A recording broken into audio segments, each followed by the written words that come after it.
Hey everybody, we are at Guitar Summit in Mannheim. I have found the legend that is Ola Strandberg. And we have some news, some exciting new updates on the original and the standard series Bodens, right? I'm holding the standard with its N2 upgrades. You've got the original. Take me through what you've done. Yeah, so I think the big thing is on the hardware platform, which is now on ARC that debuted on the Boden Essential. Mm-hmm. And it's really been designed to be like more intuitive and easy to use and more robust.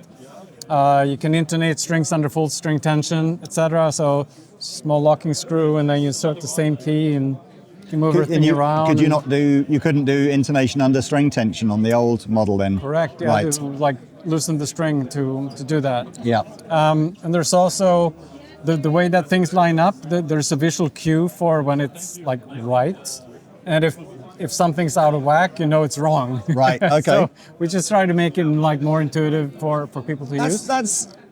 I think I always struggle with that when I'm trying to do the intonation on my guitar. Everything they need to be staggered, and then you just have a straight line to compare it to. Here, the knobs actually line up based on like the standard intonation for 1046 set in this case, and then if you change the string gauges, it's going to be slightly different, but it's not going to be like. Okay, that's cool. What else have you done? So there's a slight visual update. We have a new logo on these, the Boden print. There's this subtle arch of the top that blends into the arm bevel. So the old one would have been completely flat, right, on the top? It's flat, yeah, and then just an arm bevel. Right, I see. Oh, and so you've kind of chamfered that drop in.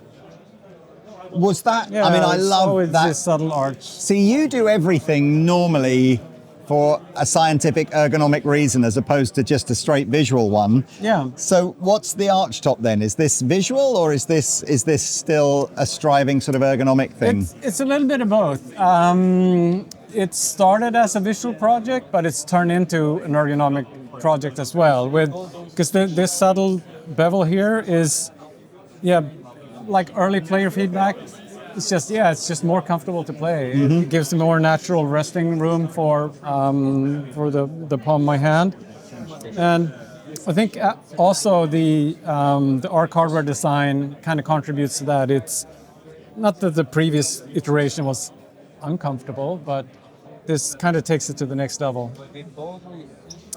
But then, and also, which is invisible here, is that there are titanium rods in the neck, which I just found we did a lot of experimentation with various neck constructions and to see if there was anything we could improve. I really find that contributes to, it's like a more solid feel to the neck, but at the same time it really resonates and gives the tactile feel that I'm after. I want the guitar to respond to your playing in a like beautiful way, and this like next level. And also, again, initial like player feedback is that it's even more like sensitive to tapping and better sustain. So yeah, couldn't be more happy with that. I'm pleased on that one. Are we seeing a return to Seymour Duncan here? I know. Yeah. I can't think at the moment. That's not a standard. We did use Seymour Duncan for a long time. Back in the day. Yeah. So it's always bugged me to have like different brands pickups, different version pickups on the 6 and 7 and 8 string. Mm-hmm. We've like always had like the 6, 7, 8 string lineup. Yeah. So to get the consistency for the standard line, we worked with Seymour Duncan to do, this is the Sentient Pegasus set. Mm-hmm. And then to get the like multi-scale optimization for the 7 and 8 string models, we worked with their custom shop to develop Sentient Pegasus set with the angled bobbins. So they're slanted to line up with the strings, etc. But they're in a standard SOPAR cavity. So we're not locking people out of like this ecosystem of pickup upgrades. So incredibly happy with how that came out. So sorry, you're saying that on the 7 and the 8 string, the cavity is designed to take a normal humbucker, but the pickup you've worked with Seymour Duncan, they've actually moved internally within that. Wow. So not on the 6 string. This would just be on the 7 and the 8 string. Exactly. Yeah. I mean, it's not needed cool. on the 6. So you. That's fair play, man. Because there's no standard for the angled bobbin kind of layout. There's some neighbors here, Lundgren and Bare Knuckle. They both do a 10-degree slant. Right. But that's still limited. I don't want to lock people into like a particular brand or anything when they buy a Strandberg. It has to survive for 100 years. And the saw part is established. Now on the, go on, sorry, keep going. You just turned it over, so I'm going to show you the other thing, which is we've updated the backplate. Yeah, I thought that was new. Yeah, so there's like a sharper angle this way for the jack and a shallower angle that direction. So there's less risk of it like digging into your thigh in certain And that's going to come up really nicely and over the top of the strap button if that's what you want as well. There's not going to be any pressure on it if you put it on a flat surface. Right. And there's also room for a battery here. So if you ever wanted to like make this an active pickup guitar, there's room for that.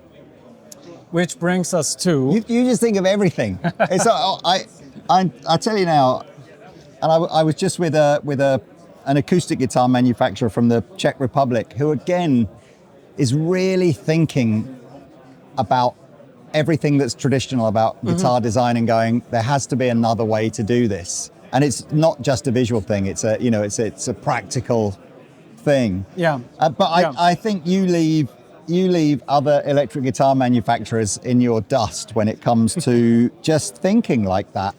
That's why I was pulling your leg a little bit about, is this aesthetic or is this ergonomic? Because I know that your default thinking is always to come at it from an ergonomic standpoint. Yeah. And often, I mean, things evolve over time. I mean, this project has been going on for many years, and we've tested like different iterations of it, and bound top, non-bound, and now the NX line has the scrape binding, so we're back to doing the burst finishes instead, which is what we used to do. So that's like a step back, if you will, but in combination with the rest, it's a new, fresh look.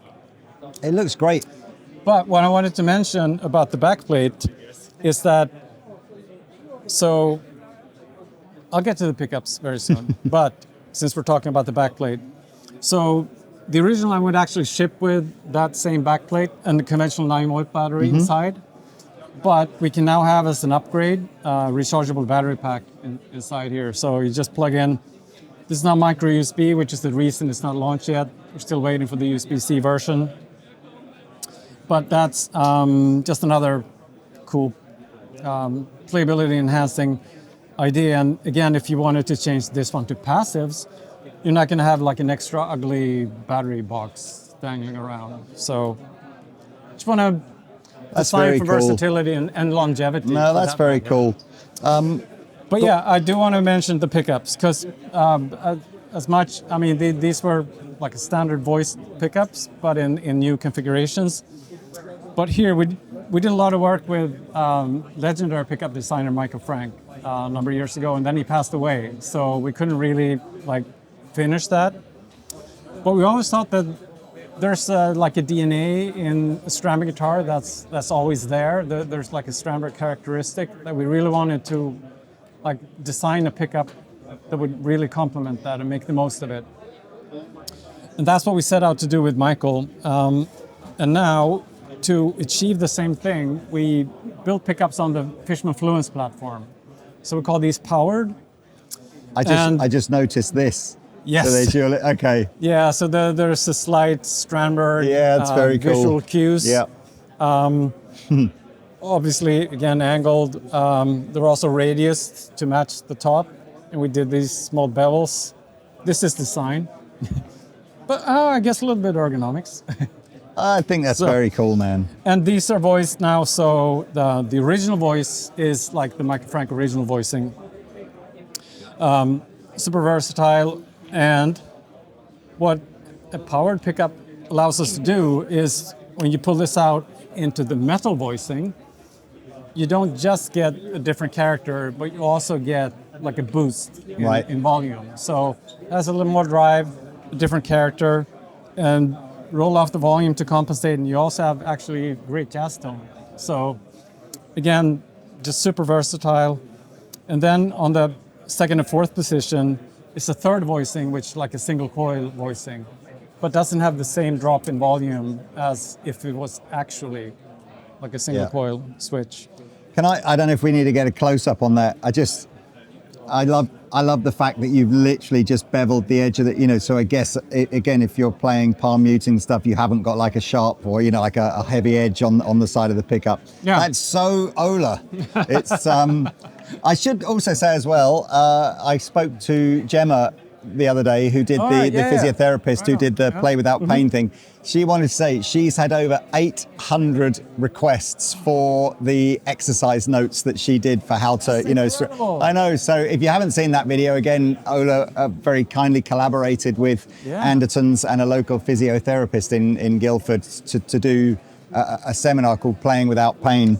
And again, you can go and watch that video, and it's got some great tips again for stretches and exercise and stuff. Yeah. But we're really making the point that although Strandberg might look like a guitar that, you know, like a modern, you know, shreddy kind of player might play, it actually is an unbelievably great instrument for any guitar player who's suffering from shoulder or back pain to sit, and it corrects all your posture and everything. So, yeah, or just wants a guitar that disappears in your lap as you're messing with your keyboard, and just the ultimate person that should really be working but is actually just wants to sneak and play guitar. Absolutely. All right, man. Well, look, it's a pleasure to see you again. Likewise. Thank you very much for watching this. These will be on the Andertons website, I'm sure, imminently. Take it easy, man. Amazing stuff. All right, see you soon. One of the benefits of all the cool people like Raoul coming to Guitar Summit is that I don't have to play any guitar. Anyway, if you haven't followed Raoul's channel, it's at Chili Toy. It'll be on screen now. I've been following him on Instagram for a few years. Very talented guitar player. Anyway, take it away, please.